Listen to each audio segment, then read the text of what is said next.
आजच डाउनलोड करा आणि तुमच्या आवडत्या मालिकांचा आनंद लुटा।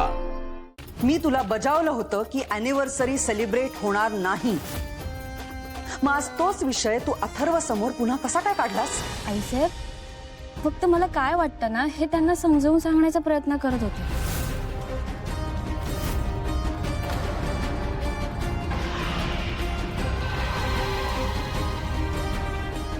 बाप आणि लेकीला एकत्र आणण्यासाठी मी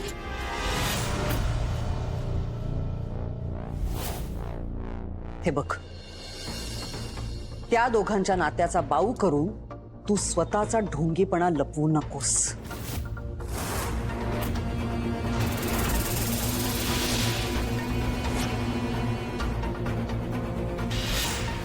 अथर्व माझा मुलगा आहे, एवढं तर मी त्याला नक्कीच शिकवलंय की काय खरंय आणि काय खोटं आहे।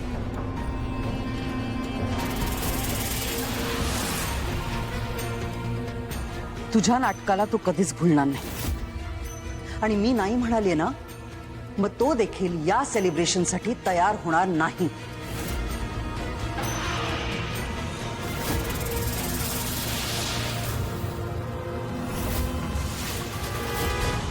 आई मी तयार आहे।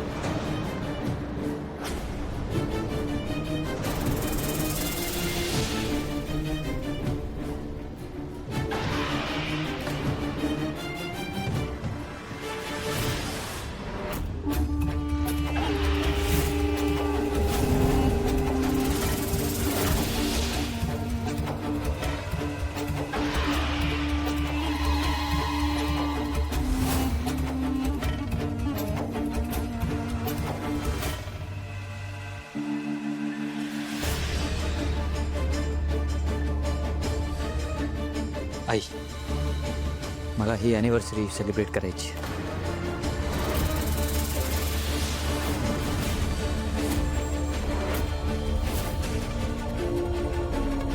अथर्व, तू काय बोलतोयस? हे मला कळतंय तुला काय वाटतंय ते, मी तुला सांगतो सगळं। ओके, आपण तिथे बसूयात का प्लीज? ये सावकाश, तू बसत आहे। आई सर, ह्या सेलिब्रेशनमुळे वेदा माझ्या जवळ येणार असेल, माझ्याशी परत बोलणार असेल तर हरकत काय आहे?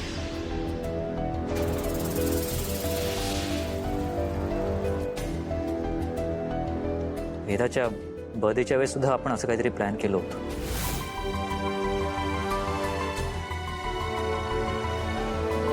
त्या प्लॅनचा हाच हेतू होता, फक्त तेव्हा तसं झालं नाही। पण ह्यावेळेस मला खूप स्ट्रॉंग चान्सेस दिसत आहेत।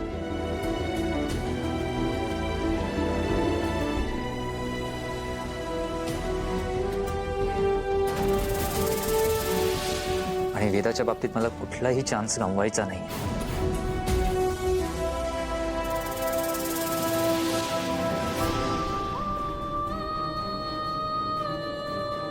आत्ता जर मी काही बोलले तर असं वाटेल की मलाच हे नकोय।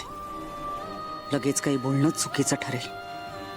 याने वेदाचा विषय काढून सगळाच खेळ उलटवलाय। अथर्वला विरोध करता येणार नाही।